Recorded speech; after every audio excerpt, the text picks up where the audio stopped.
Bienvenue à la porte du centre prophétique pour les nations. L'objectif que le Seigneur nous a donné, c'est que tu puisses chercher ardemment la présence du Saint-Esprit là où tu es, que le feu de Dieu puisse se répandre abondamment sur ta vie et que la grâce de Dieu puisse se manifester. Les multitudes ne rassasieront jamais ton âme, mais la présence de Dieu fera de toi l'homme ou la femme le plus heureux de la terre. Alors cherche avec nous sa présence, cherche avec nous ardemment le Saint-Esprit, et alors tu verras combien le feu de Dieu descendra sur toi. Nous avons pu voir que très souvent le peuple de Dieu demeure dans une stérilité à cause seulement d'une ignorance. La Bible me dit, le peuple de Dieu périt parce qu'il lui manque la connaissance. L'ignorance, c'est quelque chose qui tue le peuple de Dieu. Amen. Mais nous sommes des hommes et des femmes de foi. Et nous voulons grandir dans la foi. Nous voulons saisir ce que c'est la foi. Parce que très souvent, la foi, c'est mal compris. Nous voyons des hommes et des femmes qui disent « Moi, j'ai la foi », mais ils ne savent même pas ce que c'est la foi. La Bible me dit « La foi, c'est de croire que Dieu existe et qu'il est le rémunérateur de ceux qui le cherchent. » Il dira dans le livre de Hébreux 11 « Sans la foi, il est impossible de lui plaire. » Amen. Sans la foi, il est impossible de plaire à Dieu. Et cette foi, comme je l'ai dit la semaine dernière, nous justifie, mais nous ne rend pas purs. La foi que nous avons à Dieu nous justifie simplement, ça nous est compté comme justice. Parce qu'on ne voit pas Dieu, mais on croit qu'il existe et qu'il est notre rémunérateur personnel. Ça, Dieu aime et à cause de ça, il nous justifie. Il a dit, je sais comment t'es. Il a dit, je sais que tu n'es pas parfait. Il a dit, je sais que tu n'es pas meilleur qu'un autre, mais seulement parce que tu crois que j'existe, moi je fais une grâce spéciale et je te justifie. Ça, c'est la foi. Et à cause de cette foi, alors nous grandissons dans sa présence et Dieu commence à éprouver notre foi par diverses épreuves. Et dans ces épreuves, on peut en sortir soit victorieux, soit dans l'échec. Amen.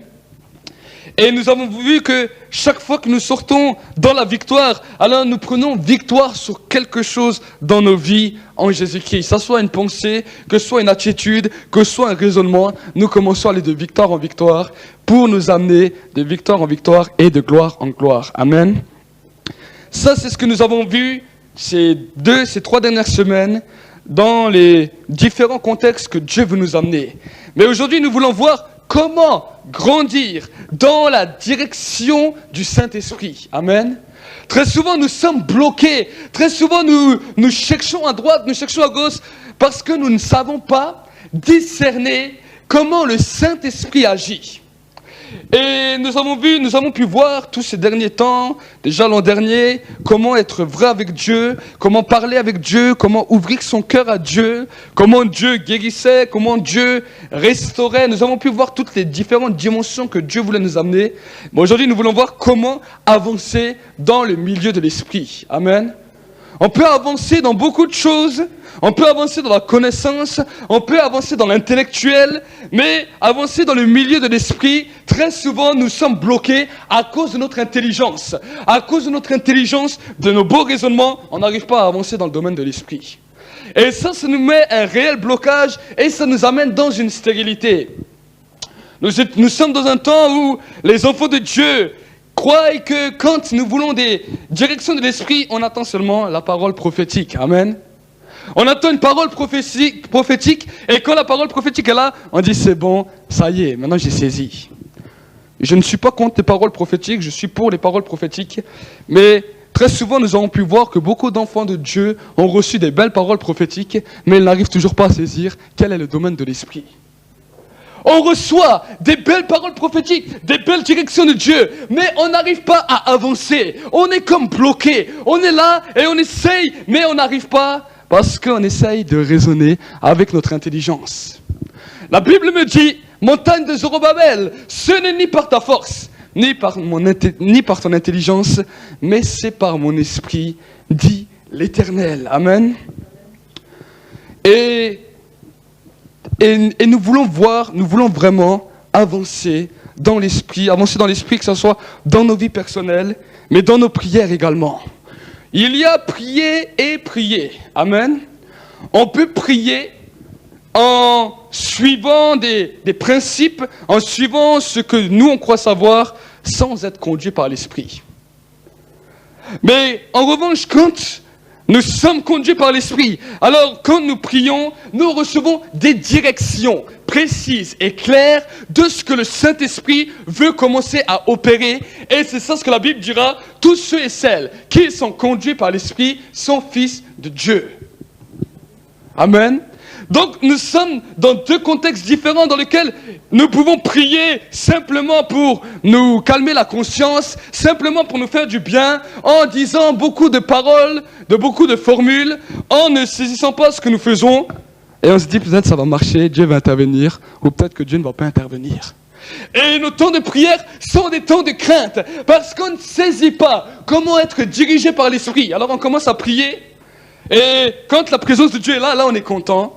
Et si demain on prie et la présence de Dieu n'est pas là, alors là on ressort, on n'est pas content. On essaie de jouer au tac sans savoir comment rentrer dans la dimension de l'esprit. Amen.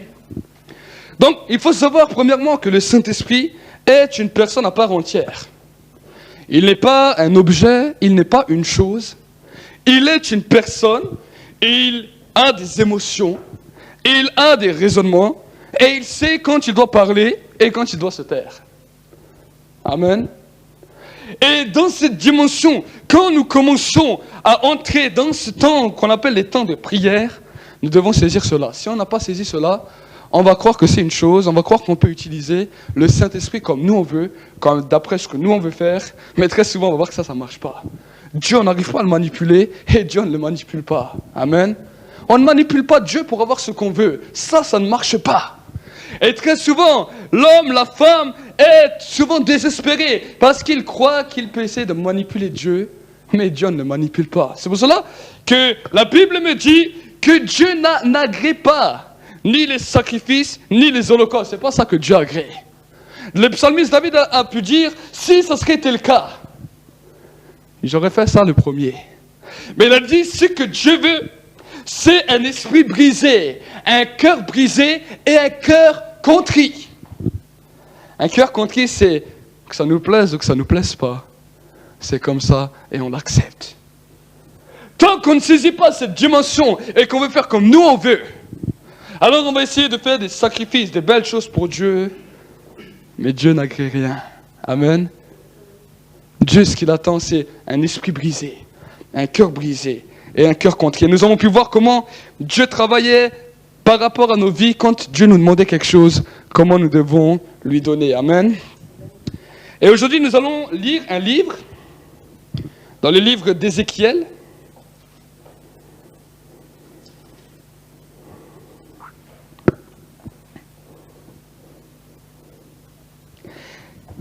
Ézéchiel, verset 47. La Bible me dit,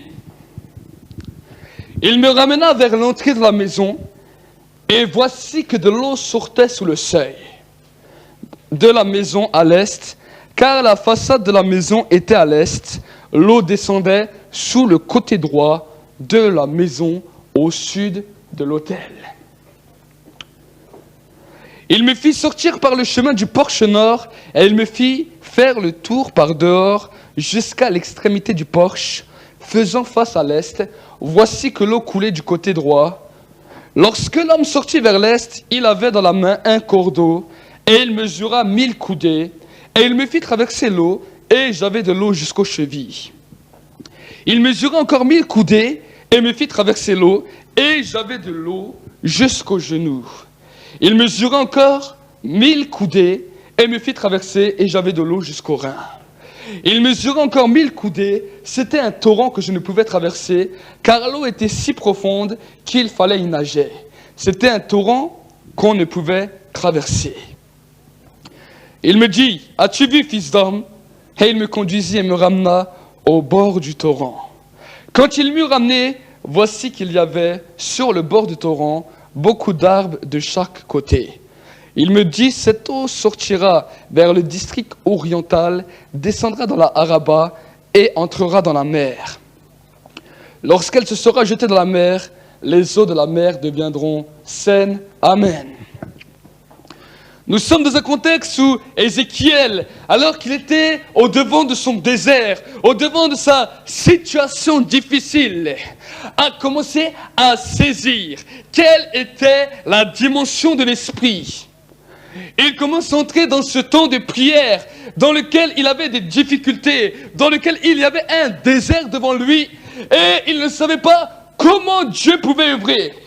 Et à un moment donné, alors qu'il était dans ce temps de prière, il a saisi qu'une personne était là pour le diriger dans ce temps de prière.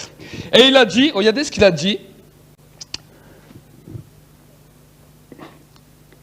Dans le verset 2, il me fit sortir par le chemin du porche nord et me fit faire le tour par dehors jusqu'à l'extérieur du porche, faisant face à l'est. Voici que l'eau coulait du côté droit. Amen. La première des dimensions que le Saint-Esprit veut nous amener quand nous recherchons Dieu, il veut nous montrer là où il se meut. Amen. Là où coulent les fleuves d'eau vive, là où coule le torrent pour que nous puissions continuer. Amen. C'est ce que nous appelons la dimension de l'esprit dans lequel nous sommes dans la prière et avant de commencer à dire toutes nos prières, on commence à dire voilà, Saint-Esprit, où tu veux m'amener aujourd'hui? Quelle est la dimension que tu veux m'amener aujourd'hui? Dans quelle direction veux-tu m'amener? Et là, on commence à ouvrir premièrement notre cœur au Saint-Esprit. Et quand nous commençons à faire cela, alors le Saint-Esprit veut nous amener dans une direction. Et on n'a pas besoin d'attendre 10 heures, d'attendre 3 heures, 4 heures pour que la présence de Dieu est là. Le Saint-Esprit est directement là. Le Saint-Esprit est directement là et dans l'Esprit, il nous amène directement dans ce qu'on appelle ce torrent. Nous sommes dans un temps où il n'y a plus de sécheresse, un temps où il n'y a plus de désert, mais nous savons que la présence de Dieu est là et que Dieu commence à nous conduire. Amen. Est-ce que quand nous ressentons ça, est-ce que ça veut dire que tout est déjà réglé? Non, on est seulement au commencement. On est seulement au commencement, on a saisi la direction de l'Esprit et maintenant on est seulement au commencement. Amen. Très souvent quand nous faisons des prières normales, des prières comme nous voulons, alors nous prions 1 heure, 2 heures, 3 heures et quand on a ressenti un petit peu la présence de Dieu, on dit c'est bon, là on a bien prié, Dieu nous a écoutés. On n'a pas saisi qu'on venait simplement d'arriver dans le commencement. On n'a pas saisi qu'on venait simplement d'arriver dans la direction dans laquelle le Saint-Esprit voulait nous amener. Et nous sortons de cela et nous croyons que Dieu a déjà tout exaucé. Et voilà que nous sommes tous étonnés parce que Dieu n'a pas exaucé. On dit mais nous étions pourtant là, nous avons senti la présence de Dieu, Dieu nous a exaucés et on voit que Dieu ne nous a pas exaucés. Et là nous sommes découragés, nous sommes désespérés et on peut même dire à Dieu mais Seigneur pourquoi tu ne m'as pas répondu? Mais parce que nous n'avons pas compris quelle était la dimension de l'Esprit. Amen.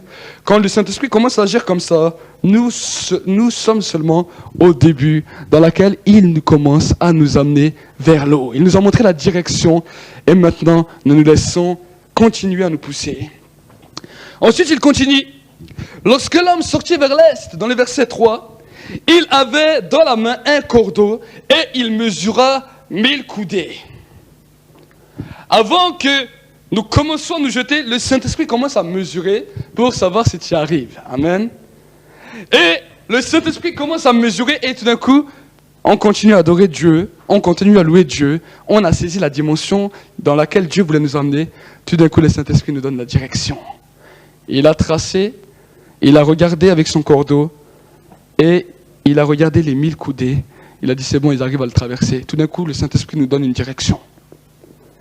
Et quand le Saint-Esprit nous donne une direction, alors nous marchons pas à pas dans cette direction. On a pu le voir quand nous étions vendredi à la nuit de prière. Le Saint-Esprit nous donnait une direction. Et chaque fois qu'on continuait à avancer, le Saint-Esprit continuait dans la même direction. Amen. Et nous voulons voir vraiment qu'une église puisse savoir prier Dieu par la foi et dans la direction du Saint-Esprit. Sinon, l'église devient stérile. Si l'église n'a pas saisi cette dimension, la vie de prière de l'église sera stérile. La vie de louange sera très bien, mais la vie de prière de l'église sera stérile. Mais quand nous avons saisi cela, alors le Saint-Esprit commence à nous donner un sujet et on commence à élaborer ce sujet. On commence à prier et au fur et à mesure qu'on continue dans cette même direction, en ne pas se laissant distraire ni à droite ni à gauche, alors le Saint-Esprit continue à élaborer le plan qu'il a prévu pour cette direction qu'il nous a donnée. Mais est-ce que ça veut dire que quand tu as fini cette direction, c'est fini? Non. La Bible me dit, regardez ce que la Bible me dit. Et toujours dans le verset 3, et il mesura 1000 coudées, il me fit traverser l'eau, et j'avais de l'eau jusqu'aux chevilles. Donc, c'est un temps de grâce, un temps où le Saint-Esprit nous communique une direction qui n'est pas la nôtre.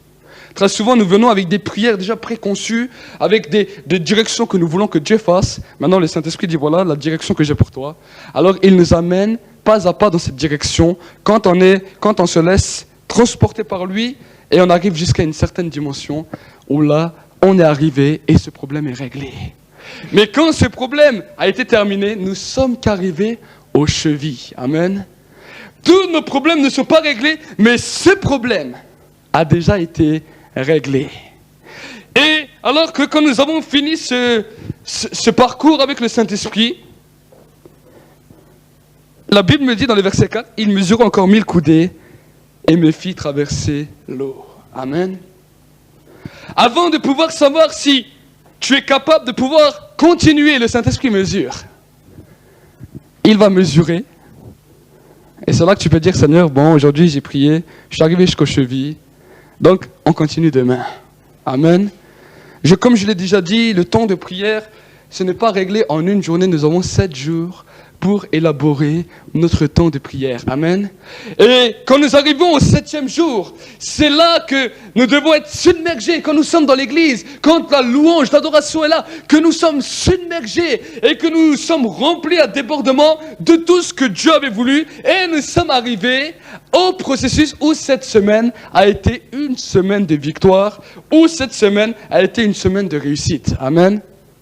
Une semaine de réussite spirituelle. Et ensuite, il va continuer. Il a dit, lorsque l'homme sortit vers l'est, il avait dans la main un cordeau et il me mesura 1000 coudées et me fit traverser l'eau et j'avais de l'eau jusqu'aux chevilles. Dans le verset 4, il mesura encore 1000 coudées et me fit traverser l'eau et j'avais de l'eau jusqu'aux genoux.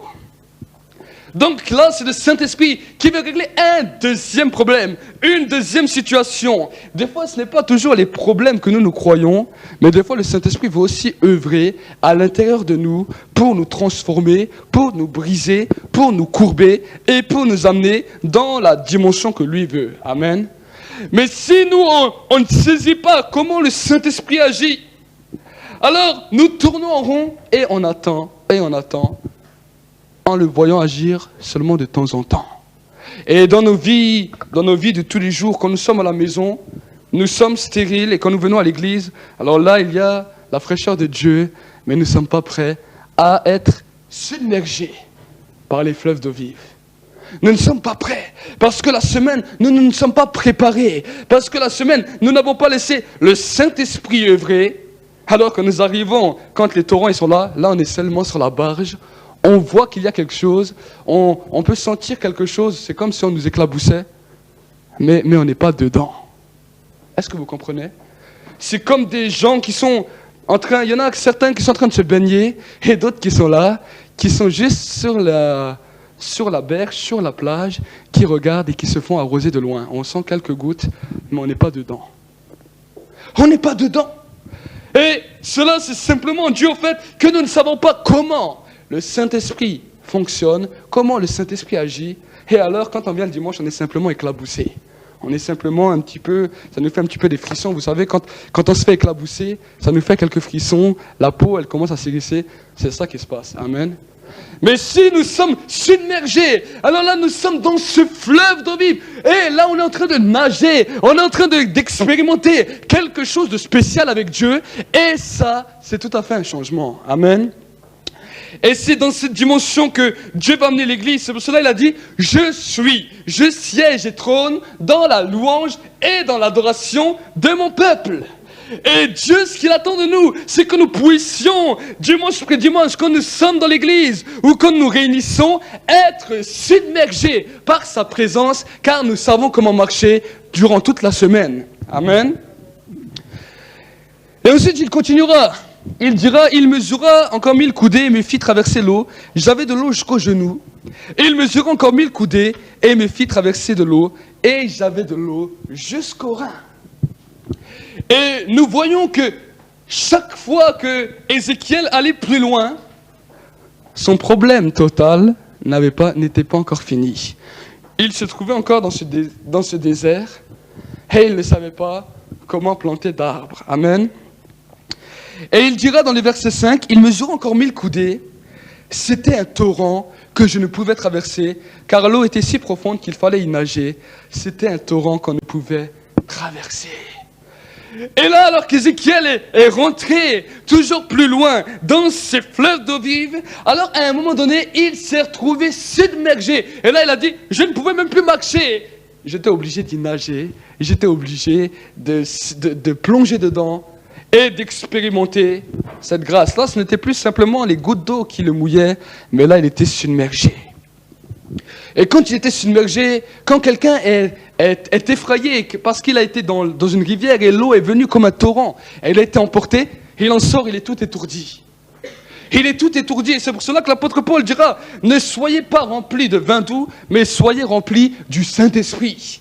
Et dans cet étourdissement, nous sommes remplis à débordement de l'Esprit de Dieu, et on ne sait pas vraiment ce qui s'est passé. On sait seulement qu'on a été visité, rempli, immergé. Il y a une telle joie à l'intérieur de nous qu'on ne sait même pas comment l'exprimer. On a envie d'exploser, on a envie de dire à tout le monde qui est ce Dieu. Et à ce moment-là, la Bible me dit, et il me dit, as-tu vu, fils d'homme? Il me conduisit et me ramena au bord du torrent. Le Saint-Esprit vient et il dit, as-tu vu ce qui s'est passé? Nous sommes étourdis. La joie de l'Éternel est réellement devenue notre force. Il y a une paix qui surpasse toute notre intelligence. Un amour incommensurable pour les perdus, pour ceux qui se perdent. Et la Bible me dit, quand il m'eut ramené, voici qu'il y avait au bord du torrent beaucoup d'arbres de chaque côté. Alors, quand il a expérimenté cela, le Saint-Esprit lui a dit, as-tu vu, fils d'homme? Il lui a dit, as-tu vu? Mais il n'a rien vu. Et il a seulement vu la gloire de Dieu qu'il a visité. Et quand il est retourné dans sa situation où il avait son problème qu'il avait déjà oublié, il ne se rappelait même plus qu'il y avait un désert. Quand il a été submergé, il ne se rappelait même plus du désert. Il ne pensait même plus à ses problèmes, il ne pensait plus à ses difficultés. Et la Bible me dit, quand il l'eut ramené, voici qu'il y avait sur le bord du torrent beaucoup d'arbres de chaque côté. Donc, quand Ézéchiel est sorti de ce torrent de grâce, dans ce torrent de victoire, le Saint-Esprit lui a dit, tu as vu? Et lui, il était toujours là en disant, oui Seigneur, j'ai vu ce que tu as accompli dans ma vie. Je te bénis, je te remercie. Et quand il retourne à ses vacations, à ses occupations, il voit que le problème qu'il avait a totalement disparu, que ce désert s'est changé et qu'il y a beaucoup d'arbres. Il a vu qu'il y avait quelque chose qui a été produit pendant ce temps et son problème a été exaucé. Est-ce que vous saisissez? Si nous voulons saisir comment Dieu agit, nous devons entrer dans le processus que l'Esprit de Dieu veut. Et quand nous saisissons ce processus, alors chacun de nos problèmes va trouver une solution. Il n'y a pas un problème qui va demeurer stérile parce que nous avons compris comment le Saint-Esprit fonctionne et comment Dieu marche. Amen. Parce que la Bible me dit, c'est le Saint-Esprit qui nous conduit dans le sentier de la justice et de la vérité. Dans le verset 8, il dira, cette eau, il me dit, cette eau sortira du district oriental, descendra dans la Araba et entrera dans la mer. Lorsqu'elle se sera jetée dans la mer, les eaux de la mer deviendront saines. Amen. Il a dit, cette eau dans laquelle tu as été plongé, dans laquelle tu as été immergé, ces fleuves d'eau vive, quand tu es sorti, tu as vu la transformation, mais sache que maintenant, ces fleuves d'eau vive vont commencer à descendre dans ton sein, dans la Araba, dans le district oriental, dans le fleuve de ton cœur. Et il dira quelque chose de spécial, il dira, et entrera dans la mer. Dans la mer d'où? Dans la mer du monde. Amen. Et il dira, lorsqu'elle se sera jetée dans la mer, les eaux de la mer deviendront saines. Nous savons tous qu'est-ce qu'elle a comme particularité, la mer. La mer a un goût de sel, c'est un goût amer. Quand on la boit, on a envie de la revomir. C'est quelque chose qu'on n'aime pas. Et nous sommes dans ce monde et très souvent Dieu compare le monde à la mer. Pourquoi? Parce que le monde est amer, le monde n'a pas de goût. Le monde a une amertume en lui. Une amertume qui se manifeste par la haine, par la violence, par l'impureté, l'impudicité, par toutes ces choses qui sont mentionnées dans le livre de Galates 5. Mais la Bible me dit, quand cette eau sortira dans l'intérieur de toi et qu'elles se jetteront dans la mer du dehors, alors les eaux de la mer deviendront saines. Il y aura une clarté. Et Jésus a dit que les fleuves d'eau vive jailliront de nos seins. Amen. Il faut que nous saisissions cette dimension, et quand nous avons saisi cette dimension avec l'Esprit de Dieu, les fleuves d'eau vive dans laquelle on a été baigné, dans laquelle on a été plongé, alors vont commencer à jaillir de nous. Et quand on va aller dehors, cela va communiquer la vie. Cela va communiquer la vie là où il y a la mort. Cela va communiquer la joie là où il y a la tristesse. Cela va communiquer l'amour là où il y a de la haine. Et cela va chaque fois faire quelque chose de puissant parce que c'est le Saint-Esprit qui travaille. Amen. Mais tant qu'on ne saisit pas cette dimension, alors on va essayer de travailler, mais on va travailler en vain parce qu'on ne va pas avoir de résultat. Est-ce que vous saisissez? On ne va pas avoir du résultat. Et on va chercher et on va dire, oui, Dieu, toi, tu es un menteur. Tu as dit ça, mais je ne vois pas ça. Et Dieu te dit, c'est simplement parce que tu n'as pas compris la dimension de mon esprit. C'est simplement parce que tu n'as pas compris la dimension de mon esprit. Et Dieu, aujourd'hui, vient manifester sa grâce dans l'Église et vient révéler dans l'Église comment nous pouvons entrer dans cette dimension avec l'Esprit. Amen. Et chaque jour de nos vies, si nous commençons à saisir qui est Dieu, peu importe l'endroit, peu importe là où on se trouve, on saisira comment le Saint-Esprit agit et on marchera avec lui. Amen. Jésus dira quelque chose encore dans le livre de l'Apocalypse. Nous allons lire ensemble le livre de l'Apocalypse. Apocalypse 22. La Bible me dit, 22 verset 1er, c'est la dernière page de la Bible.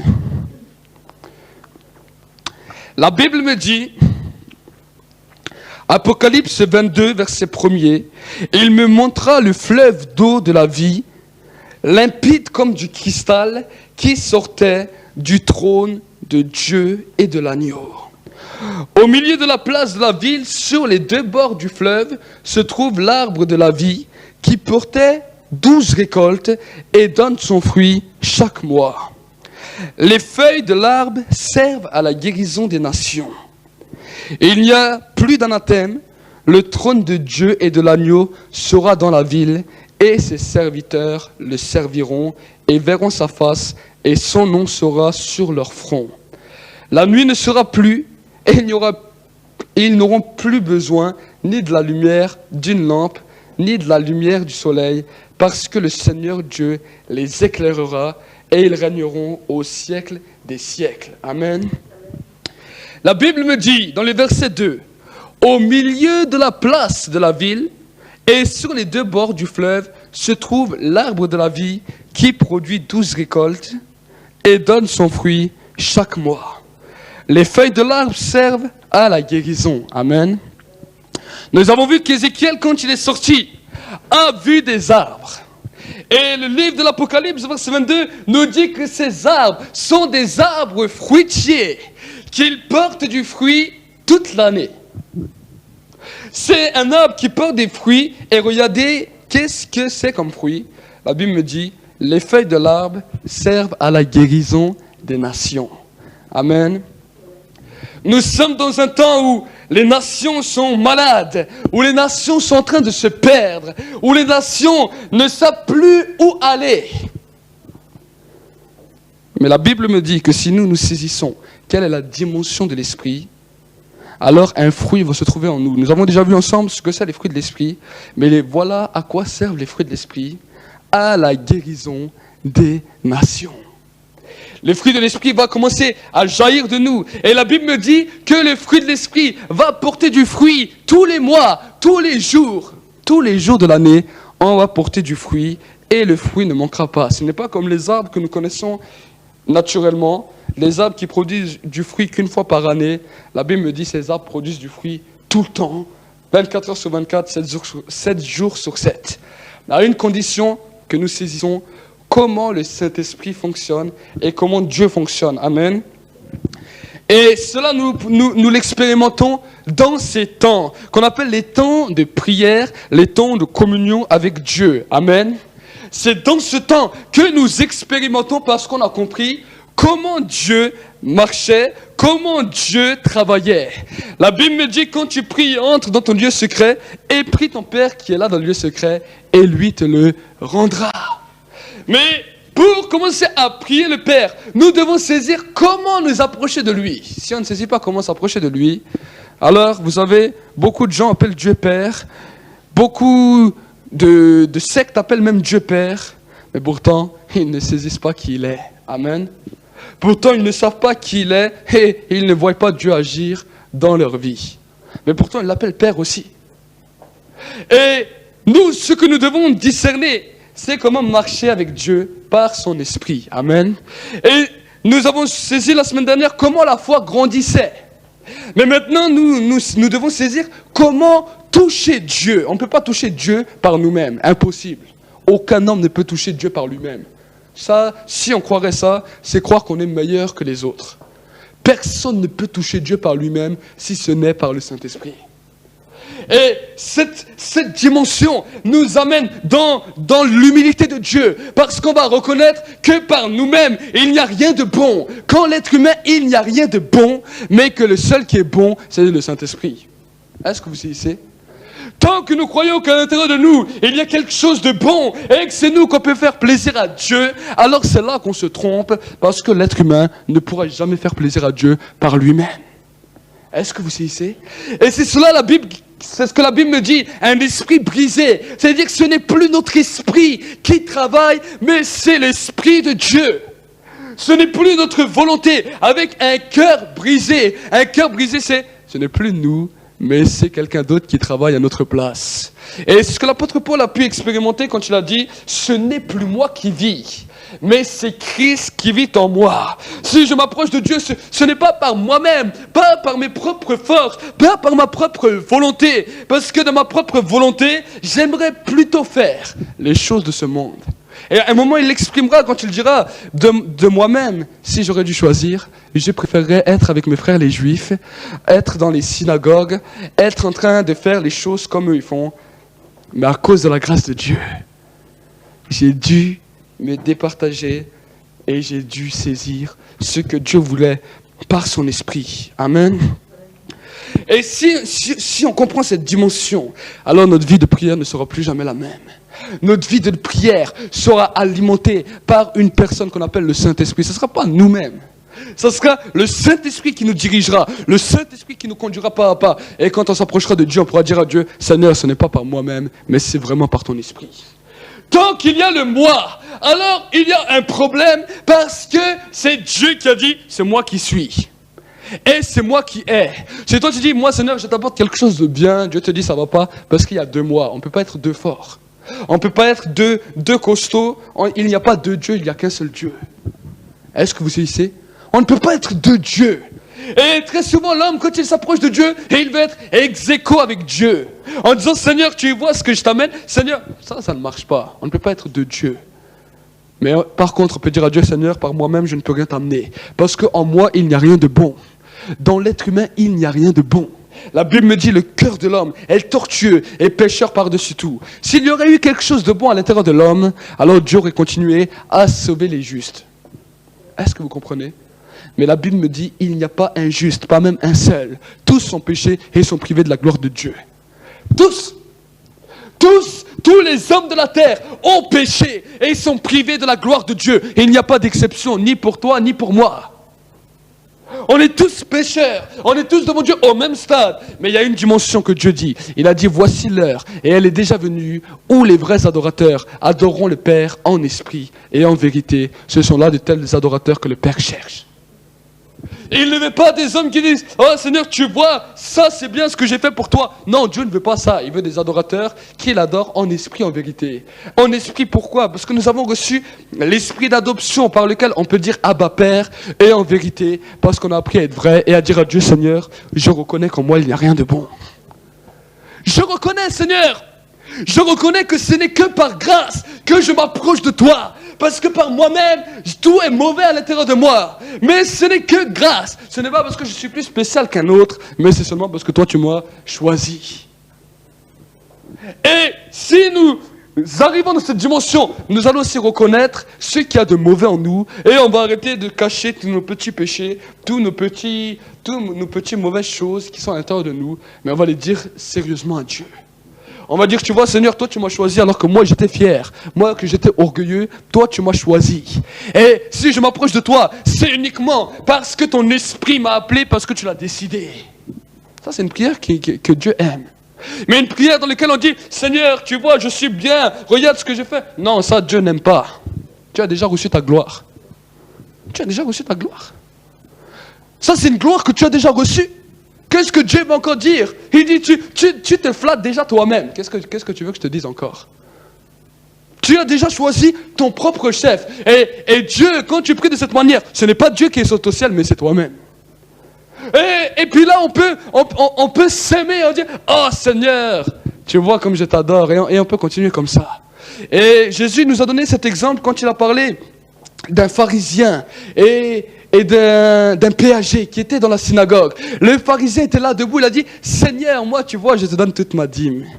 Moi tu vois, je suis bien avec toi, je fais mon jeûne une fois par semaine, je fais tout ce que tu me dis. Et il y avait à côté de lui le péager, et ce péager il a dit, Seigneur, moi je suis un pécheur.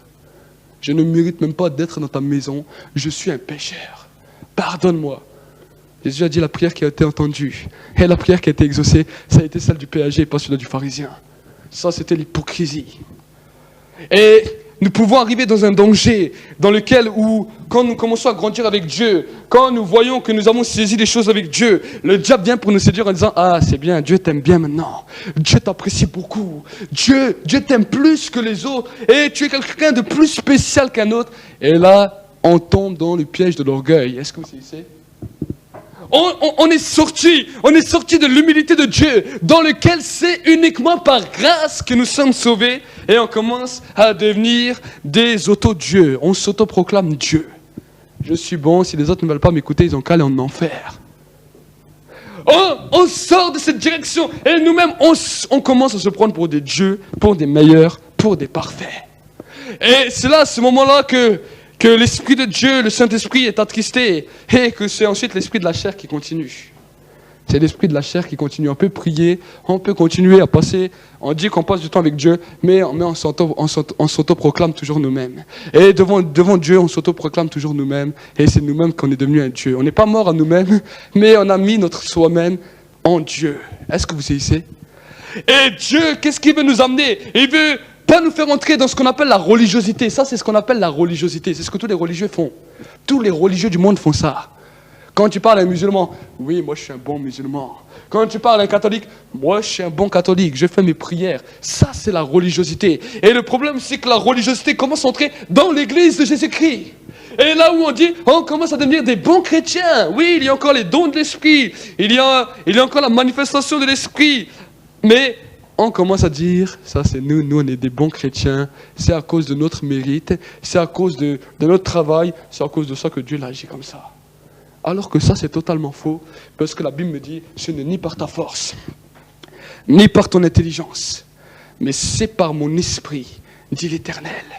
Et nous devons réellement saisir cela, et cela va être un combat jusqu'à la fin de notre vie, parce que le diable viendra toujours avec la religiosité. Chaque fois qu'on commence à s'autoproclamer Dieu, à faire des belles choses sur nous-mêmes, alors j'aimerais te dire que c'est là que le diable t'a commencé à te tendre un piège. Et c'est demain que tu le verras, quand tu seras dans une difficulté où Dieu ne pourra pas te répondre, parce que tu t'es fait une idole, et cette idole c'est toi-même. L'idole que tu n'es fait, non, ce n'est pas les autres gens, c'est toi-même que tu t'es auto-idolé. Auto-idolé. Et nous voulons réellement saisir comment Dieu fonctionne et toujours marcher avec lui dans son humilité en disant, Seigneur, moi je suis rien de spécial. Si tu m'as appelé, ce n'est pas parce que je suis plus spécial qu'un autre, même pas parce que je suis meilleur. Je suis meilleur que personne. Au contraire, peut-être que je suis même peut-être pire.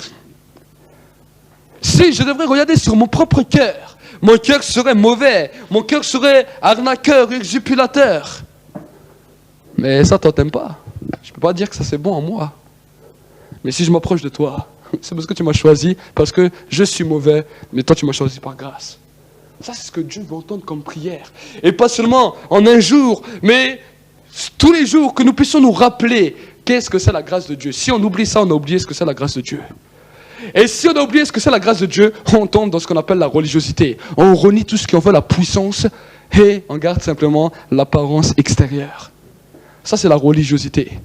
Et alors dans cette religiosité, c'est là que les hommes et les femmes vont commencer seulement à rechercher des paroles de Dieu sur ce que Dieu attend d'eux. Ce qu'on appelle la parole prophétique.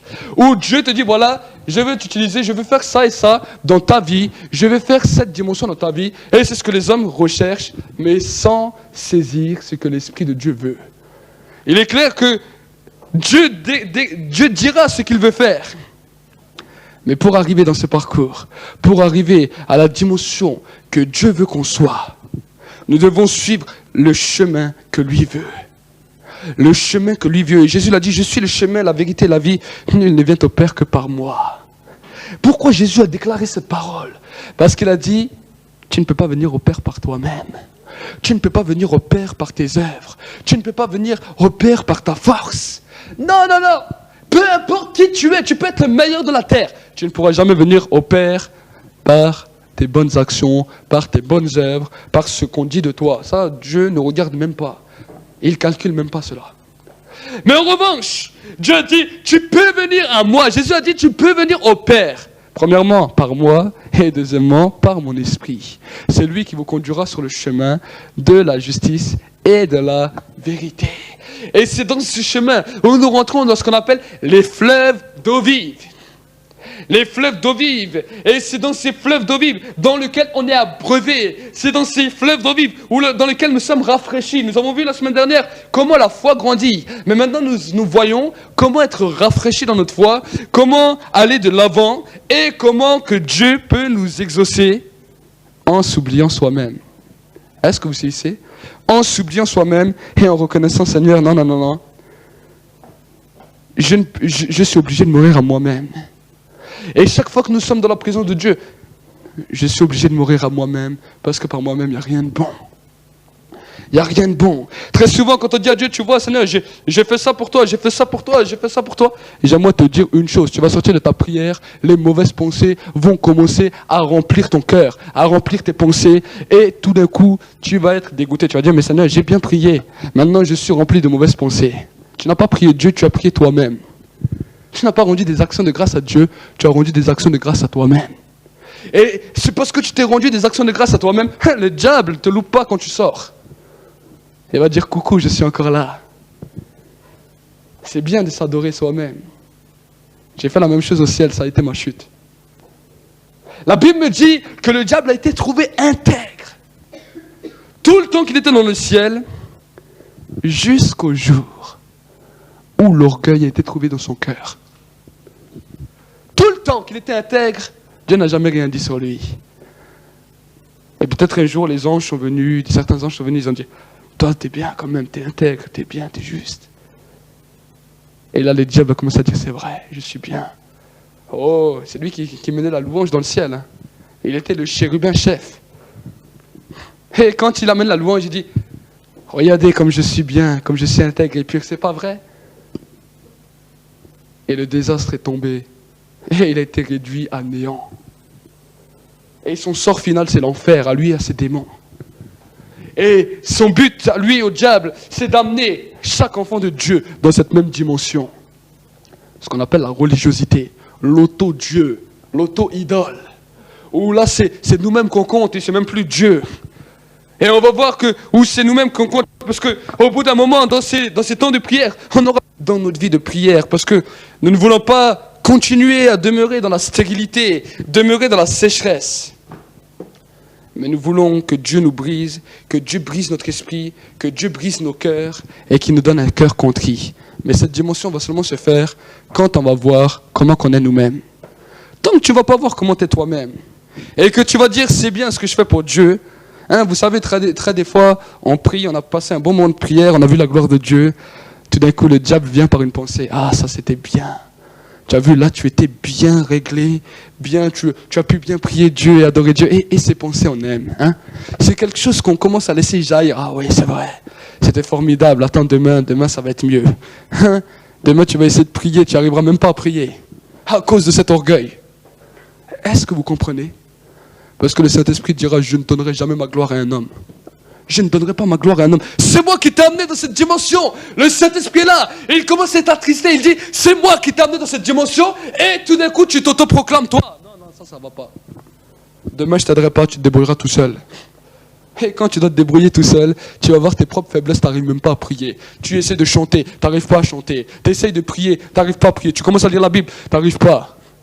Tu dis, ah Seigneur, c'est les attaques du démon. C'est quelle attaque du démon? Tu as attristé le Saint-Esprit. Tu t'es autoproclamé toi-même. Et ensuite, Dieu veut te laisser. Il te dit, voilà, je vais voir si par tes forces tu arrives à me toucher. Mais les chrétiens sont ignorants. Et les chrétiens, ils essayent, mais quand tu vois qu'il n'arrive pas, il dit, ah non, aujourd'hui, j'arrive pas à prier, peut-être demain, j'arriverai mieux. Et peut-être Dieu te laisse des fois 3, 4 jours, 5 jours comme ça. Et après, la compassion de toi, il a dit, bon, Saint-Esprit, vas-y. Renouvelle-le. Et au bout de 5 jours où tu as bataillé à cause de ton orgueil, tout d'un coup le Saint-Esprit vient, tu arrives dans le niveau à prier. Ah Seigneur, c'est vrai, c'est toi qui m'as testé. Non, Dieu t'a pas testé. Là, c'était seulement un problème d'orgueil qui a bloqué ta vie de prière et ta foi. Ça, c'est seulement important de le savoir, parce que c'est le Saint-Esprit qui nous aide. Et chaque fois qu'on s'autoproclame nous-mêmes, on a un problème le lendemain de notre vie de prière. Et ça, je sais que pas seulement moi, j'ai pu l'expérimenter, mais beaucoup d'entre nous l'ont expérimenté sans jamais avoir de réponse à ce problème. Sans jamais avoir de réponse. Et tout d'un coup, une peur s'est mise. Est-ce que demain, quand je me leverai, est-ce que j'arriverai à prier? Alors il y a des gens qui sont traumatisés, qui se tourmentent toute la nuit, parce qu'ils disent, est-ce que demain, j'arriverai à prier? Est-ce que vous saisissez? Mais nous voulons connaître cette dimension et que ce soit le jour, que ce soit la nuit, que ce soit en tout temps, nous pouvons être tranquilles parce que nous savons que ce n'est ni par notre force, ni par notre intelligence, mais c'est par l'Esprit du Seigneur. Que quand je commence à prier, ce n'est pas par ma force, ni par toute mon intelligence, ou ni parce que j'ai plus de qualité qu'un autre, non. C'est parce que je comprends qu'il y a une personne qui commence à mesurer pour voir si je vais y arriver. Et cette personne, on l'appelle le Saint-Esprit. C'est lui qui glorifie le Père, c'est lui qui glorifie le Fils. Et Jésus l'a bien précisé. Il a dit, personne ne peut dire Jésus-Christ est Seigneur si ce n'est par le Saint-Esprit. Mais aujourd'hui, l'homme essaye. Jésus-Christ est Seigneur. Et souvent, quand l'orgueil a touché nos cœurs, quand nous commençons à vouloir prier par nous-mêmes, et quand on a attristé le Saint-Esprit, on essaye simplement de dire Jésus-Christ est Seigneur. On a l'impression que tout est lourd devant nous. Alors on essaye, Jésus-Christ est Seigneur, et on essaye de prier, même prier en langue. Il y a une lourdeur qui s'est appesantie sur nous. Alors on dit, ça c'est le diable. Non, c'est pas le diable, c'est l'orgueil qui a été dans nos cœurs. Amen. C'est pour cela que la Bible me dit, souviens-toi de là où tu es tombé et repratique tes premières œuvres. Quand tu venais d'être converti, tu ne savais pas vraiment comment t'approcher de Dieu et tu dis Saint-Esprit, tu dis Seigneur, moi je viens devant toi, je suis pas super parfait. Je suis pas meilleur qu'un autre, mais je comprends même pas pourquoi tu m'as choisi. Mais je viens quand même te bénir et t'exalter parce que tu es Dieu. Ça, c'est des prières que Dieu aime. Ce sont des prières sincères, réelles. Et toutes les autres choses sont quelque chose qui découle d'une religiosité. Au moment où on commence à s'autoproclamer meilleur ou bon. Quand quelqu'un est venu chez Jésus, il a dit, bon maître. Jésus l'a arrêté, il a dit, pourquoi tu m'appelles bon? Un seul et bon Dieu. Alors que lui, il était bon, il a voulu montrer l'exemple. Amen. Et très souvent, quand les gens voient que nous sommes des hommes et des femmes qui respectons les choses de Dieu, qui agissons d'une certaine manière, même dans le monde, ils viennent chez nous, ils font oui, toi t'es un bon chrétien. Une fois, j'étais au travail et il y en a un, il m'a dit, toi t'es un bon chrétien. Je lui ai fait, écoute-moi bien, qui est bon sur la terre? Je dis, un seul est bon, Dieu. Moi, je ne suis pas plus bon que toi. Si je connais Dieu, c'est uniquement par grâce. Et cette grâce, tu peux l'avoir. Mais oui. Mais très souvent, quand les diables viennent même avec les gens du dehors, toi, tu es un bon chrétien. Alors on sourit. Ah, enfin, qui reconnaît que je suis bon. On dit, ah, enfin, quelqu'un qui voit que j'ai quelque chose de bien. Mais j'aimerais te dire, ça c'est le séducteur, et il vient avec l'orgueil dans ton cœur. Demain matin, quand tu voudras prier, demain soir, ce soir, quand tu voudras prier, quand tu viendras même à l'église, tu vas sentir une lourdeur. Et tu vas dire, mais je ne comprends pas. Même tu veux essayer, tu n'arrives pas. C'est normal, tu as attristé le Saint-Esprit. Vous savez, nous devons saisir ces choses et nous devons comprendre parce que le Saint-Esprit est une personne. Et si je parle comme ça aujourd'hui de lui, c'est parce que ce n'est pas moi que tu blesses, mais c'est lui que tu blesses. Est-ce que vous comprenez? Et si c'est lui que tu blesses, c'est le Père que tu blesses. Et si on continue dans cet égarement, le jour où on arrivera devant lui, qu'est-ce qu'on va dire? Le jour où tu arriveras devant Dieu, qu'est-ce que tu vas dire? Tu vas dire quoi? Oui, Dieu t'a sauvé, oui, Dieu a fait ça, ok. Mais à mon esprit, qu'est-ce que tu as fait à mon esprit? C'est cela, nous devons saisir cette réalité. Nous ne devons pas marcher comme des ignorants ou comme des hypocrites. Nous avons saisi quand il nous met un fardeau sur le cœur. Mais aujourd'hui, nous voulons traiter un sujet qui est vraiment mal compris et qu'on appelle l'orgueil, la destruction de ta foi. L'orgueil. On peut avoir un orgueil conscient et un orgueil inconscient. L'orgueil inconscient, c'est quand on commence à s'auto-idoler. Ça, c'est l'orgueil inconscient. Et cet orgueil inconscient, c'est avec cela que le diable vient pour détruire l'église de Jésus-Christ. C'est avec cela que le diable vient pour mettre un frein, un blocage aux enfants de Dieu. Et quand nous saisissons cela, alors tu vas ramener toutes tes pensées captives à l'obéissance et à la soumission de Christ. Et quand le diable vient te dire, je suis bon, il n'y a personne de bon sur la terre à part Dieu. Il n'y a personne de bon. Si le diable vient commencer à parler dans tes pensées en te disant, tu es un bon chrétien, dis arrière de moi Satan, je ne suis pas bon. Je ne suis pas bon. Je ne suis pas bien un bon chrétien, non. Je suis peut-être plus pécheur que tout le monde. Mais c'est seulement par grâce que j'ai pu m'approcher de Dieu. Là, le diable fuit. Il ne supporte pas ça. Il dit non, celui-là, je ne peux pas l'avoir. Celui-là, je ne peux pas l'avoir. Et il vient essayer de toujours nous tourmenter. Et il vient pour essayer toujours de te parler. Tu es quand même bien, tu es ci, tu es ça. Et souvent, quand on entend les gens, c'est ce qui sort de leur bouche. Ça, c'est pas la parole du Saint-Esprit, ça, c'est la parole du diable. C'est pour cela qu'un jour, quand Pierre et Jésus, ils étaient ensemble, et Pierre il a dit, cela ne t'arrivera pas. Jésus lui a dit, arrière de moi, Satan. Il a dit, ça, c'est pas la parole de Dieu, ça, c'est la parole du diable. Mais ceci ne t'arrivera pas, tu es tellement bon. Jésus a tout de suite reconnu. Il a dit, ça, c'est pas la parole de Dieu, ça, c'est une parole du diable. Et il lui a dit, arrière de moi, Satan. Et très souvent, on peut voir beaucoup de gens, oh, vous êtes bon, vous êtes bien. Ça, c'est la parole du diable. Ce n'est pas une inspiration de l'esprit. Est-ce que vous savez? Parce que la Bible me dit, il n'y a pas un juste, pas même un seul. Tous sont privés, tous sont pécheurs et privés de la gloire de Dieu. Et si nous pouvons nous approcher de Dieu, c'est uniquement par grâce. Nous devons nous approcher avec assurance.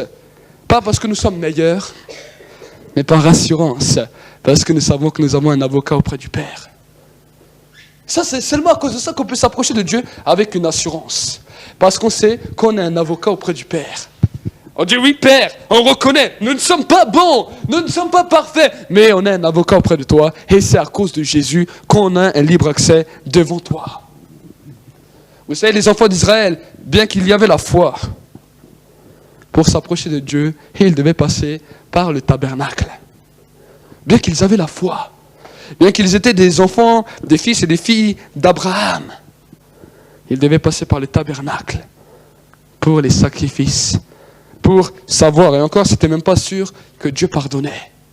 Il y avait un souverain sacrificateur qui avait une clochette avec une corde. Il entrait une fois par an dans le lieu très saint. Il rentrait dans le lieu très saint avec peur. Il ne savait pas comment il allait sortir. Si Dieu trouvait que le peuple a été sincère, il sortait gracié. Et si Dieu trouvait que le peuple n'a pas été sincère, il était foudroyé sur place et il était mort à cause de tout le peuple. Est-ce que vous saisissez? Et quand on était dans le campement d'Israël, quand un souverain sacrificateur venait de décéder, je suis sûr que s'ils auraient fait le test, qui veut être souverain à sa place, ils seraient tous partis en courant. Ils seraient tous partis en courant. Est-ce que vous comprenez? Et cela, nous devons saisir. Parce que ce même Dieu n'a pas changé. Ce même Dieu n'a pas changé. Ce même Dieu aimait les enfants d'Israël. Les aimait toujours. Mais il avait des principes dans lesquels il devait être clair. Et aujourd'hui, ce même Dieu a toujours des principes. Mais ces principes sont spirituels. C'est la loi, ce qu'on appelle la loi de l'esprit. À l'époque du temps des enfants d'Israël, le Saint-Esprit n'habitait pas constamment dans l'homme. Amen. Mais Dieu a choisi que nous sommes un temple mis à part pour son esprit. Et que si nous ne faisons pas de notre mieux pour que son esprit puisse être à l'aise dans notre temple, et qu'on commence à être au-delà de lui, et qu'on veut le diriger ou l'usurper, le Saint-Esprit est attristé. Le Saint-Esprit n'aime pas qu'on l'oblige. Le Saint-Esprit n'aime pas que... C'est pas à lui que toi tu dois être son chef. Est-ce que vous comprenez? Quand nous avons accepté de suivre Christ, c'est pour que c'est lui notre chef. Mais très souvent aujourd'hui, nous voyons que ce sont les chrétiens qui veulent devenir le chef de l'esprit. Et le Saint-Esprit n'accepte pas ça. Il ne peut pas accepter ça. Il ne peut pas accepter que c'est toi son chef. C'est à lui de te diriger, c'est pas à toi de le diriger. Est-ce que vous comprenez? Et toutes les fois où on s'auto-idolâtre, on essaye de diriger le Saint-Esprit et à faire dire au Saint-Esprit, allez, dis que je suis bon. Mais le Saint-Esprit ne dira jamais ça. Le Saint-Esprit ne te le dira jamais. Le Saint-Esprit sera attristé et en revanche, le diable va venir. Oui, c'est vrai, tu es très bon. Ah, Dieu m'a dit que j'étais bon. Et le diable va continuer. Ah oui, tu es très bien. Et il va commencer à alimenter une tonne de pensées dans ton cœur, au début sur toi. Et là, tu auras l'impression que tu es au 7e ciel. Oh, ça c'est magnifique. Dans la présence de Dieu, ça ne se passe pas comme ça.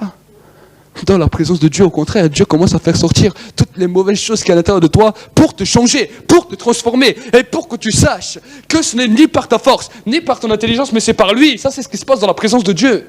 Mais si ça commence à tout dire oui, du bien de toi, ou là tu dis, ah, c'est une belle joie, mais ça, c'est pas la joie de Dieu. Parce que tu vas voir que quand tu vas sortir, tu n'auras pas cette réelle joie dans laquelle tu peux communiquer les hommes et les femmes du dehors. Tu seras comme eux. Est-ce que vous saisissez? Mais quand tu étais dans la présence de Dieu et que Dieu a commencé à faire sortir toutes ces choses mauvaises, il y aura une réelle joie dans laquelle quand tu vas voir un pécheur dehors, tu vas te dire, mais je ne suis pas meilleur que lui. Et quand tu vas lui parler de Jésus, tu vas lui dire, tu sais, moi je ne suis pas meilleur que toi. Je vais te dire la vérité, je ne suis pas meilleur que toi. Mais j'aimerais te dire une chose, je connais quelqu'un qui est meilleur que toi et moi. Si tu veux le connaître, il n'y a pas de problème, je te le présente. Il n'y a pas de problème. Je te présente qui il est. Il est meilleur que toi et moi, il est meilleur que n'importe quelle personne sur la terre. Et là, tu ne te glorifies plus toi-même, mais tu glorifies celui qui a été glorifié, qu'on appelle Jésus-Christ. Amen. Christ, ça veut dire Jésus glorifié. Est-ce que vous saisissez? Jésus, c'est le prénom, ça veut dire Dieu sauveur, et Christ, ça veut dire glorifié. Dieu glorifié. Et quand on dit Jésus-Christ, on présente le Dieu qui est glorifié. Et il a dit, je ne donnerai pas ma gloire à un homme. Je ne donnerai pas ma gloire à un homme. Et nous devons saisir cela parce que trop souvent, dans nos vies de prière, le diable veut venir te donner la gloire à toi. Comme il a proposé à Jésus dans le désert, si tu te procèdes devant moi, je te donne toutes les nations de la terre. Il a tenté Jésus et il voudra te tenter. Mais si tu ne saisis pas la différence entre la voix de l'Esprit de Dieu et la voix du diable, tu commenceras à écouter plus la voix du diable parce que c'est celle qui te conviendra le mieux. Ça te conviendra bien. Mais ensuite, tu en verras le fruit. Parce que ce qui vient du diable a un fruit mauvais, un fruit de destruction, un fruit dans lequel tes pensées seront corrompues. À l'intérieur de toi, le diable commencera à te corrompre par diverses choses. Et là, tu verras, non, ça c'est pas le fruit de Dieu. C'est impossible. Impossible. Impossible. Impossible que quand on a été dans la présence de Dieu, de ressortir de la même manière. Ça, c'est impossible. Si on ressort de la même manière, c'est qu'on n'est pas entré dans la présence de Dieu. Est-ce que vous saisissez? Mais si on saisit ce qu'on appelle la mouvance de l'esprit, si on entre dans cette mouvance de l'esprit et qu'on a été en contact de Dieu, quelque chose a changé, au moins une chose a changé. Au moins une chose a changé. Mais si on ressort toujours de la même manière, c'est impossible, c'est impossible.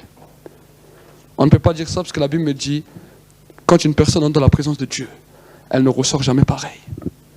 Elle ne ressort jamais pareil. Elle ne ressort jamais pareil. Pourquoi? Parce que Dieu a révélé un point dans la vie de la personne. Peut-être que tu ne voulais pas entendre ce point que Dieu a révélé. Mais alors tu ne peux pas dire je suis entré. Parce que quand tu commences, le Saint-Esprit met un point et dit voilà qu'est-ce que je vais faire pendant ce temps de prière. Mais si toi tu veux prier comme toi tu veux, tu arriveras à un sérieux problème parce que tu n'entreras pas dans la présence de Dieu. Tu auras fait beaucoup de prières, mais ce n'était pas des prières dans la présence de Dieu. Et tu vas voir que le lendemain, quand tu voudras refaire la même chose, tu voudras juste dire Jésus-Christ. Bien que tu peux parler pour beaucoup de choses, quand tu veux simplement dire Jésus-Christ, eh ben, il y a une lourdeur qui vient. Si tu vas aller dehors, tu veux dire simplement Jésus-Christ une personne, et une lourdeur vient. Ah, je ne suis pas arrivé, qu'est-ce qui se passe? Est-ce que vous comprenez? Le Saint-Esprit travaille en collaboration avec ceux et celles qui veulent se soumettre à lui. Et là, il ne nous demande pas si on est meilleur qu'un autre, non. Nous devons reconnaître que nous ne sommes pas plus qu'un autre. Que si on est là, c'est seulement par grâce et qu'on n'a rien mérité. Ça, c'est une chose qui doit être gravée dans nos cœurs, dans nos pensées. Et quand le diable vient, tu es bon? Non, je ne suis pas bon. Je ne suis pas bon, je ne suis pas meilleur qu'un autre. C'est pas vrai ce que tu me dis. Pourquoi? Parce que Dieu, quand je suis avec lui, il me montre tous mes défauts. Et il ne va pas montrer mes qualités. Il va me montrer tous mes défauts. Ça, c'est ce qui se passe dans la présence de Dieu. Le Saint-Esprit convainc l'homme de péché, de justice, de jugement. Ça, c'est ce que le Saint-Esprit fait. Mais si on est convaincu qu'on est bon et qu'on est bien, et que là, on est très bien, non. Ça, c'est pas le Saint-Esprit qui agit. Je suis désolé. Le Saint-Esprit ne donnera jamais la gloire à un homme parce qu'il sait que dans l'homme, il n'y a rien de bon. Il sait que dans l'homme, il n'y a rien de bon. Et c'est cela avoir un esprit brisé, un cœur brisé et un cœur contrit. Et là, il y aura une bataille dans laquelle Jésus a dit, celui qui va être mon disciple, qu'il se charge de sa croix et qu'il apprenne à mourir à lui-même.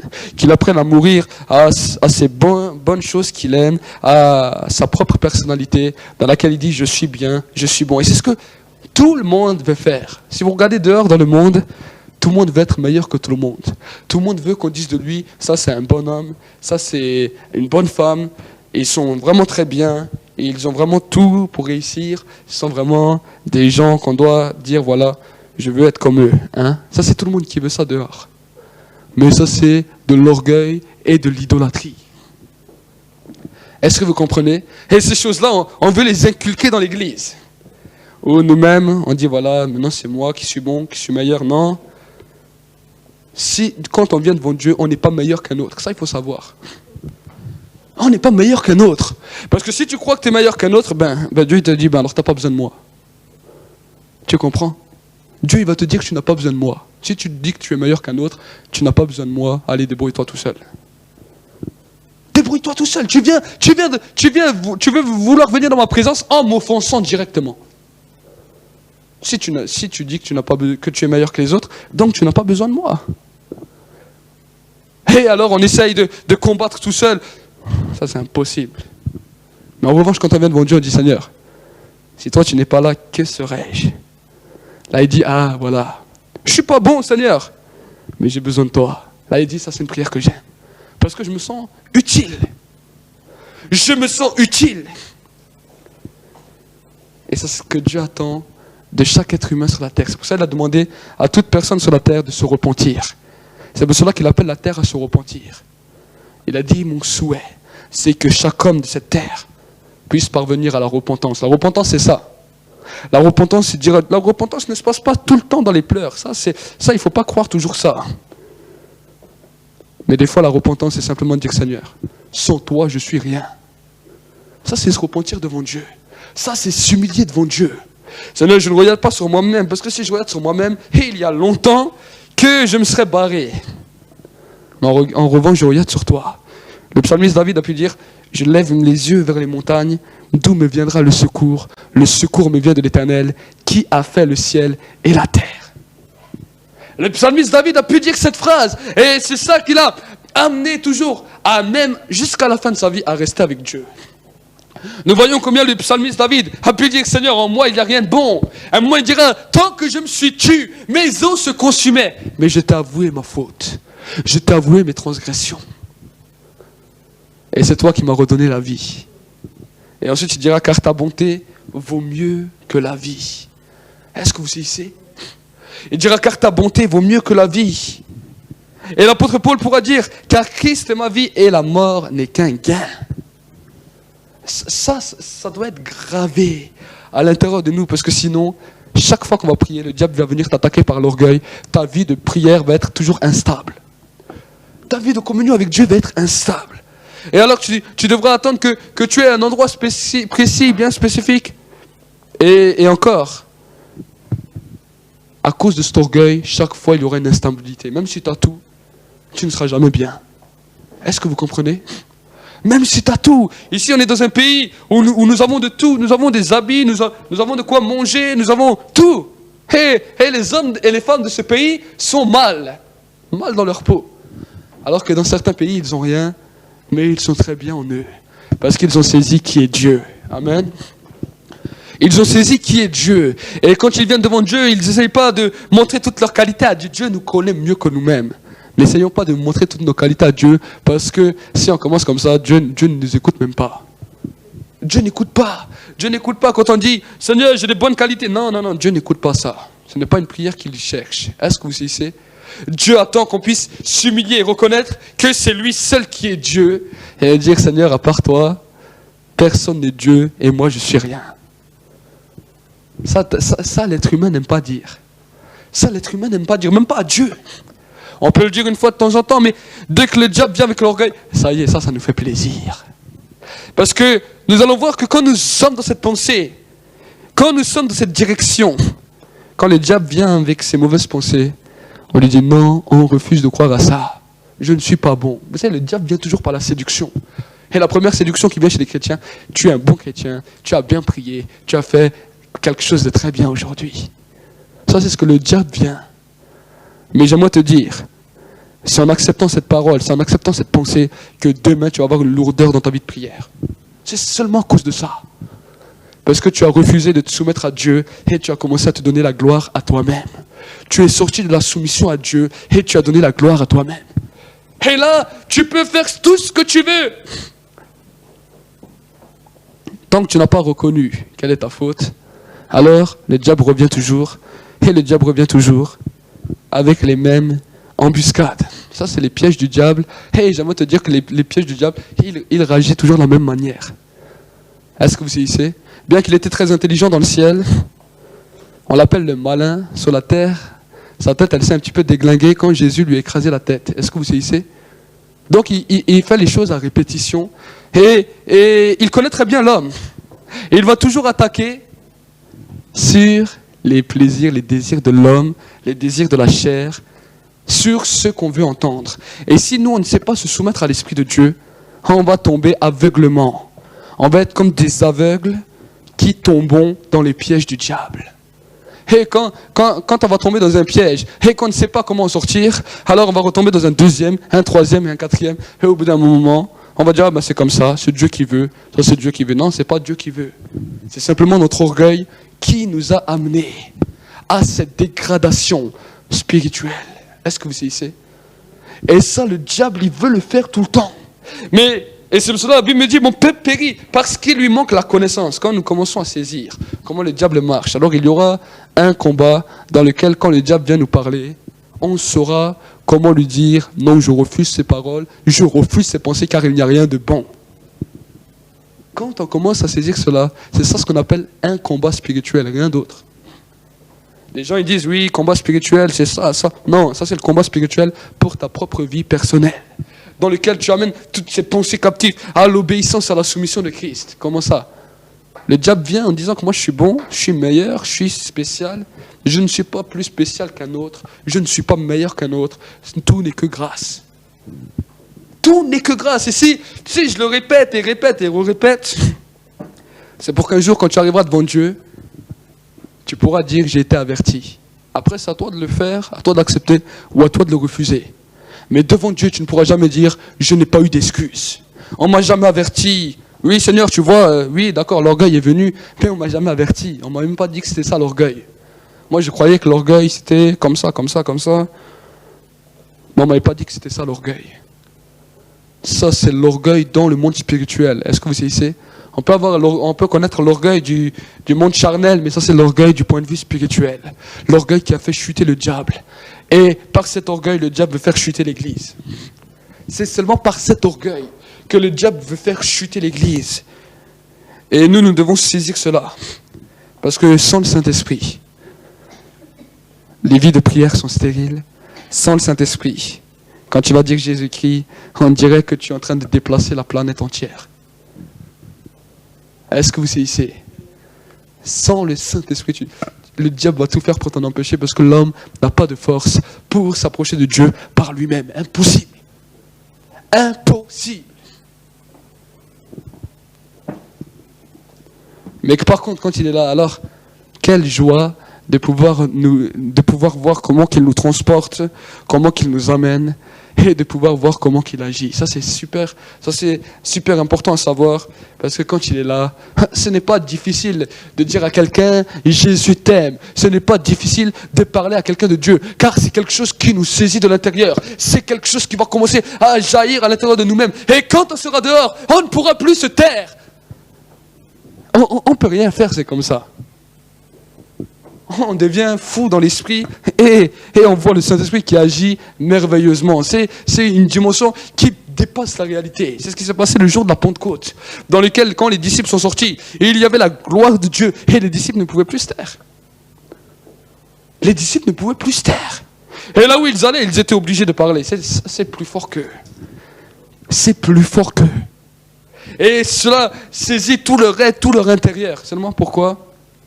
Parce qu'ils ont compris qui est la personne du Saint-Esprit et ils ont su comment se laisser transporter par lui.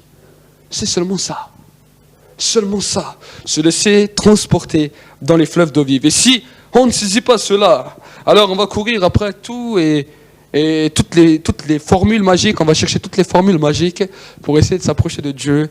Mais on va voir qu'il n'y a pas de formule magique. Il y a simplement à reconnaître qui est Dieu et à reconnaître qu'en l'homme il n'y a rien de bon. C'est seulement ça. C'est seulement ça la grâce. C'est seulement dans cette grâce que Dieu nous demande de nous approcher de lui. Tant que nous on est bon, alors on ne verra jamais Dieu bon. Tant que nous on est bien, alors on ne verra jamais Dieu bien. Et c'est ça qui va nous mettre mal à l'aise. Est-ce que vous saisissez? C'est ça qui va provoquer un mal-être à l'intérieur de nous. Parce qu'on va se voir tellement bien, tellement super, qu'on ne va plus voir Dieu bien. Et quand un homme se prend pour Dieu, alors là c'est la décadence, parce que tous les défauts de l'homme vont venir lui faire défaut chaque fois qu'il se prend pour Dieu. Amen. Donc nous voulons saisir cela et nous allons continuer à lire. La Bible me dit dans le verset 5, « La nuit ne sera plus, et ils n'auront pas besoin ni de lumière d'une lampe, ni de la lumière du soleil, parce que le Seigneur, Dieu les éclairera, et ils régneront au siècle des siècles. » La Bible me dira encore,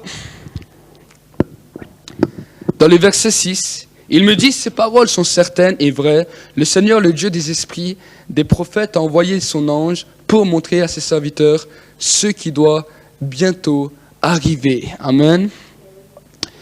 Ensuite, on va continuer un peu plus bas. Dans le verset 10, il dit, puis il me dit, ne ferme pas d'un sceau les paroles de la prophétie de ce livre, car le temps est proche. Que celui qui est injuste soit encore injuste, que celui qui est souillé se souille encore, et que le juste pratique encore la justice, et que celui qui est saint soit encore sanctifié.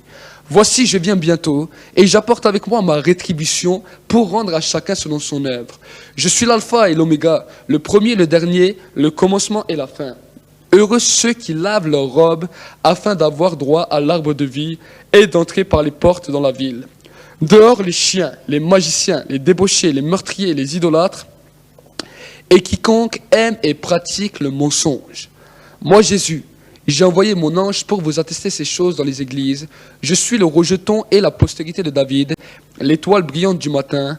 L'esprit et l'épouse disent viens, que celui qui entend dise viens, que celui qui a soif vienne, que celui qui veut prenne de l'eau de la vie gratuitement.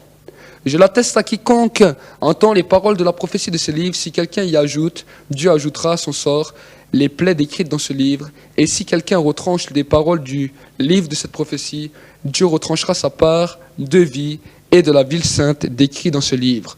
Celui qui atteste ces choses dit, oui, je viens bientôt. Amen, viens Seigneur Jésus. Que la grâce du Seigneur Jésus soit avec vous tous. Amen. La Bible me dit, l'esprit et l'épouse disent, viens. Donc, quand nous sommes dans cette dimension, il y a un cri d'appel. Quand nous avons saisi qui est l'Esprit, qui est le Saint-Esprit, et quand nous entrons dans cette position, donc il y a un appel qui crie de notre cœur. Amen. Et la Bible me dit l'Esprit. Donc l'Esprit communique premièrement l'épouse, et ensuite ensemble ils ont une même voix, et ils disent viens. Et il dit que celui qui entend, la Bible me dit que nous devons écouter, entendre ce que l'Esprit dit à l'Église. Nous devons saisir ce que l'Esprit de Dieu dit à l'Église. Ce matin, tu dois saisir et entendre ce que l'Esprit de Dieu a à l'Église. Il dit que celui qui entend dise viens. Et que celui qui a soif, qu'il vienne et qu'il prenne gratuitement de l'eau de la vie. Amen. Si nous avons vraiment soif de Dieu, alors prenons gratuitement l'eau de la vie en reconnaissant que tout n'est que grâce. Amen. Et dans cette dimension, nous aurons un seul appel, celui que Jésus doit venir. Parce que nous savons que c'est lui qui rétribue, c'est lui qui donne, c'est lui qui juge. Et nous savons que parce que nous sommes vrais avec lui, le jour où nous irons là-bas, il n'aura plus besoin de nous juger, parce qu'on a été notre propre juge sur la terre. Amen. Nous avons été notre propre juge sur la terre, pas seulement le jour de notre conversion, mais tous les jours de nos vies, on doit être notre propre juge. C'est pour cela qu'il dira, regardez ce qu'il dira, dans le verset 11, que celui qui est injuste soit encore injuste, que celui qui est souillé se souille encore, que le juste pratique encore la justice, et que celui qui est saint est encore sanctifié. Donc quand la Bible me parle de ce verset, il doit dire, il veut nous amener dans une dimension dans laquelle ta vie spirituelle, quand le jour où tu arriveras devant Dieu, tu seras seul. Il n'y aura personne. Aujourd'hui, on veut essayer toujours de changer les autres, mais pas de se changer soi-même. On veut essayer que tout le monde dise qu'on est bien, et essayer de changer tout le monde, mais soi-même, on ne veut pas changer. La Bible me dit ces choses pour que nous puissions annoncer la parole de Dieu. La parole de Dieu est annoncée, oui, mais ensuite, c'est chaque personne qui est libre, et chaque personne a le choix de savoir ce qu'elle veut faire. Si même aujourd'hui tu as entendu ce verset, cette prédication, c'est pour que tu puisses aussi savoir que devant Dieu, je ne serai pas à côté de toi, tu ne seras pas à côté de moi, personne ne sera, je ne serai pas ton juge, tu ne seras pas mon juge. Est-ce que vous saisissez? Il n'y aura qu'un seul juge et c'est Dieu. Et si aujourd'hui on dit ces choses dans l'église, c'est simplement pour sortir de l'ignorance, mais après chaque personne est libre. Chaque personne est libre de faire ce qu'elle veut. Mais un jour ou l'autre, on sera tous devant Dieu. Vous comme moi. Et devant Dieu, on aura nos propres comptes à rendre. Et si on s'est toujours trouvé juste et bon, alors on aura de sérieux problèmes, parce que là c'est Dieu lui-même qui va dire, tu te trouves juste et bon, mais je vais te montrer qu'est-ce qu'il y a de mauvais en toi. Est-ce que vous saisissez? Donc, ayons cela à l'esprit et saisissons ce que Dieu veut et ne nous laissons pas avoir par l'orgueil. Le diable vient toujours par l'orgueil et c'est par cela qu'il a chuté. Et c'est par cela qu'il veut faire chuter l'Église. Après le reste, c'est seulement une conséquence. Tout le reste, c'est seulement une conséquence. Le péché, c'est seulement une conséquence de l'orgueil. C'est rien de plus ni moins. Tant qu'on est soumis à Dieu et tant qu'on est dans cette grâce de Dieu dans laquelle on reconnaît que par nous-mêmes on n'est pas bon et qu'on n'est pas meilleur qu'un autre, alors c'est Dieu qui nous protège. Le jour où on commence à s'autoproclamer bon, on sort de cette grâce, on sort de la protection de Dieu, et là on est livré à nous-mêmes, et là le péché est à nos portes. Là le péché est à nos portes, et quand on pêche, c'est simplement une conséquence. Est-ce que vous saisissez? C'est simplement une conséquence de notre ignorance, parce qu'on n'a pas saisi qui était Dieu. Et c'est pour cela que devant Dieu, nous devons nous humilier.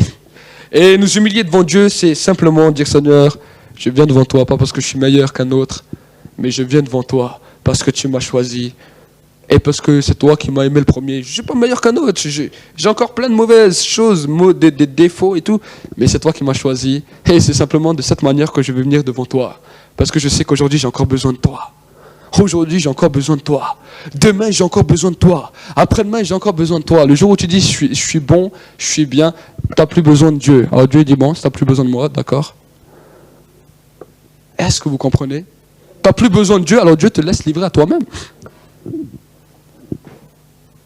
Et c'est cela dans lequel le diable veut nous amener. Mais nous, c'est à nous de lui résister. Il a dit, soumettez-vous à Dieu, résistez au diable et il fuira loin de vous. Nous, on a simplement à se soumettre à lui et à résister quand l'ennemi vient nous tenter. Si nous, on ne résiste pas au diable, alors c'est nous-mêmes qu'on a décidé de sortir de la soumission de Dieu et laisser le libre choix au diable dans nos vies. C'est nous-mêmes qu'on a ouvert cette porte. Ce n'est personne d'autre, c'est nous-mêmes. Est-ce que vous saisissez? Donc, aujourd'hui, Dieu veut nous ramener dans cette vérité et il veut que nous puissions, dans cette foi, saisir la direction de l'Esprit. Nous allons prier ensemble.